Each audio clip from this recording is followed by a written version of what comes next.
Hello friends, आज हम बात करेंगे इंपॉर्टेंट और यूजफुल टॉपिक के बारे में।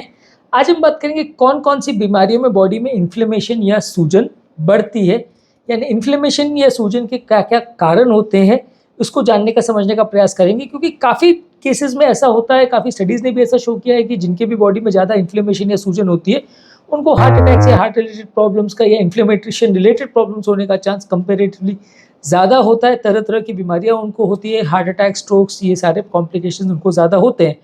काफ़ी लोग हमको रिपोर्ट्स भी फॉरवर्ड करते हैं, सर मेरा SCRP ज़्यादा है, HSCRP ज़्यादा है, मेरे इन्फ्लेमेटरी मार्कर ज़्यादा है, क्या मुझे भी हार्ट अटैक हो जाएगा?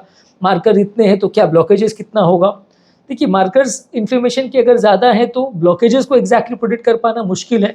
इनफैक्ट हार्ट अटैक भी कितने % केस में होगा वो भी एग्जैक्टली प्रेडिक्ट कर पाना मुश्किल है। ये सब सिर्फ अंदाज होता है। पर आज हम बेसिकली जानने का प्रयास करेंगे कि इसके कारण क्या क्या हो सकते हैं। क्योंकि ज़्यादातर लोग जब भी इन्फ्लेमेटरी मार्कर्स उनके ज़्यादा आते हैं तो सबसे ज़्यादा उसको कोरिलेशन खाली कोलेस्ट्रॉल लेवल्स के साथ होता है, लेकिन बाकी सारे कारणों को काफ़ी लोग इग्नोर कर देते हैं। तो उनको भी थोड़ा समझेंगे, जानेंगे तो ट्रीट करना थोड़ा ईजी रहेगा। टॉपिक पर जाने से पहले जो लोग हमारे चैनल पर नए हैं उन्हें रिक्वेस्ट करें कि वीडियोज़ को ज़्यादा से ज़्यादा लाइक और शेयर करें और चैनल को सब्सक्राइब करें।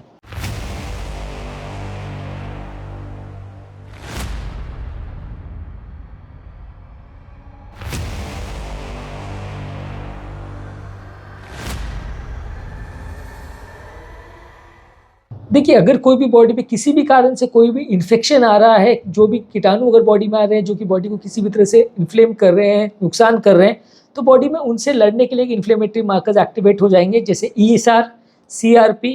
ESR यानी एरिथ्रोसाइट सेडिमेंटेशन रेट, CRP यानी C रिएक्टिव प्रोटीन, और प्रोकैल्सिटोनिन। ये 3 मार्कर्स ज़्यादातर अगर बॉडी में कोई भी तरह का इन्फेक्शन है तो देखा जा सकता है इनको बढ़े हुए। कौन सा इन्फेक्शन है, कहाँ पे इन्फेक्शन है, ये ज़रूरी नहीं है। कोई भी बॉडी में कहीं पे भी इन्फेक्शन हो तो वही बढ़ा हुआ मिलेगा।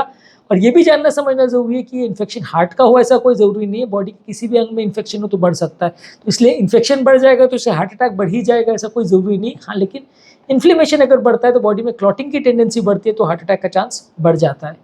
कुछ ऑटो इम्यून डिजीज यानी बॉडी में सेल्फ एंटीबॉडीज बनते हैं जो बॉडी के सेल्स को ही डैमेज करते हैं, जैसे rheumatoid arthritis, systemic lupus erythematosus, inflammatory bowel disorders. ये सब क्रॉनिक इन्फ्लेमेटरी कंडीशंस है। इसमें बॉडी में सूजन बढ़ जाती है, इसमें बॉडी में खुद के एंटीबॉडीज बनते हैं जो खुद के सेल्स को डैमेज करते हैं।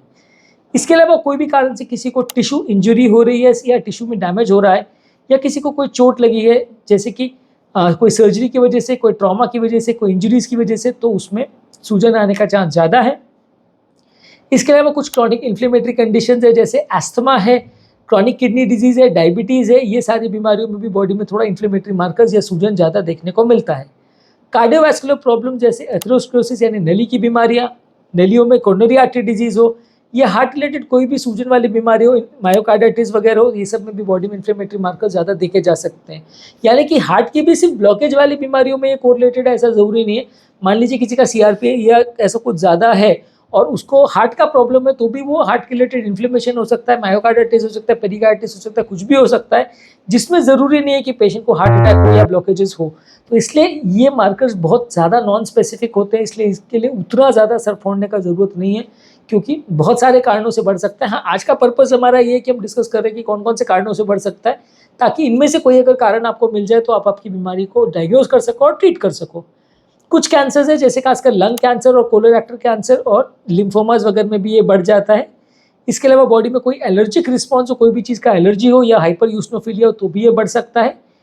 वजन अगर किसी का ज़्यादा हो तो भी क्रॉनिक लो इन्फ्लेमेशन कंडीशन माना जाता है, कि low grade inflammation obese patient में या उम्रदराज पेशेंट में ज़्यादा देखने को मिलता है। वजन जिनका ज़्यादा उनमें ज़्यादा देखने को मिलता है, तो ये सारे केसेस में थोड़ा सा इन्फ्लेमेशन ज़्यादा देखने को मिल सकता है। इसके अलावा कोई पेशेंट अगर मेडिसिन ले रहा हो, जैसे कि steroids, non steroidal anti drugs, ये सारी मेडिसिन की वजह से भी थोड़ा इन्फ्लेमेटरी मार्कर्स में चेंजेस आ सकते हैं। लंबे इन्फेक्शंस किसी को, जैसे ट्यूबरकुलोसिस, हेपेटाइटिस, HIV, लाइमस डिजीज़, ये सारी बीमारियों में भी इन्फ्लेमेटरी मार्कर्स बढ़े हुए मिल सकते हैं। कुछ पेट की बीमारियां जैसे क्रॉन्स डिजीज़ और अल्सरेटिव कोलाइटिस, ये भी बॉडी में इन्फ्लेमेशन रिलेटेड होता है, आंतों के अंदर इन्फ्लेमेशन होता है, इसमें भी लोग को इन्फ्लेमेटरी मार्कर्स बढ़े हुए मिल सकते हैं। इसके अलावा मेटाबॉलिक सिंड्रोम जो है, यानी पेट में फैट की वजह से जो BP, शुगर, कोलेस्ट्रॉल बढ़ने वाली जो कॉम्प्लेक्स है बीमारी की का, उसमें भी बॉडी में इन्फ्लेमेशन बढ़ता है और C रिएक्टिव प्रोटीन्स या इन्फ्लेमेटरी मार्कर्स ज़्यादा मिल सकते हैं। मेंटल स्ट्रेस अगर बहुत ज़्यादा हो तो उसकी वजह से बॉडी में स्ट्रेस हार्मोन्स बढ़ते हैं तो इन्फ्लेमेटरी मार्कर्स बढ़े हुए मिल सकते हैं। किडनी की किसी को बीमारी हो, लंबे समय तक अगर किडनी का कोई प्रॉब्लम हो और किडनी का डिस्फंक्शन हो रहा हो तो इसकी वजह से भी इन्फ्लेमेटरी मार्कर ज़्यादा मिल सकते हैं। एनवायरमेंटल पोल्यूशंस, टॉक्सिन्स या एनवायरमेंटल हजार्ड्स की वजह से भी कई बार इन्फ्लेमेटरी मार्कर बढ़ सकते हैं। ये सारी चीज़ों में भी बॉडी में का इन्फ्लेमेटरी रिस्पॉन्स या एक्स्ट्रेसलेटरी रिस्पॉन्स डेवलप हो सकता है, जिससे कि बॉडी के इन्फ्लेमेटरी मार्कर ज़्यादा मिल सकते हैं। कुछ जेनेटिक बीमारियां हैं जैसे फैमिलियल मेडिटेरियन फीवर है या कुछ ऑटो इन्फ्लेमेटरी डिजीज है, इसमें भी बॉडी में इन्फ्लेमेशन बड़ा मिल सकता है, इन्फ्लेमेटरी मार्कर ज़्यादा मिल सकते हैं।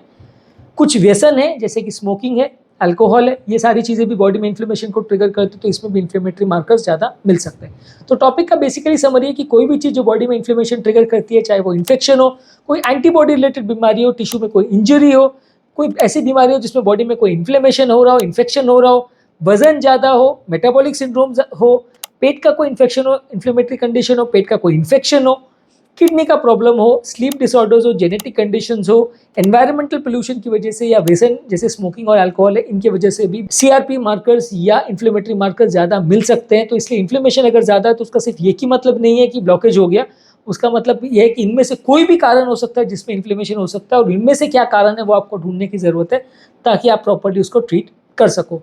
टॉपिक एंड करने से पहले जो लोग हमारे चैनल पर नए हैं उन्हें रिक्वेस्ट करूँगी चैनल को सब्सक्राइब करके हमें इंस्पायर और मोटिवेट करें, वीडियोस को ज़्यादा से ज़्यादा शेयर करें। जो लोग हमारे चैनल पे इन्फ्लेमेशन रिलेटेड, HSCRP रिलेटेड और इन्फ्लेमेशन को कैसे कम करें उससे रिलेटेड कंटेंट देखना चाहते हैं तो इससे रिलेटेड हमने वीडियोस ऑलरेडी चैनल पे अपलोड किए हैं,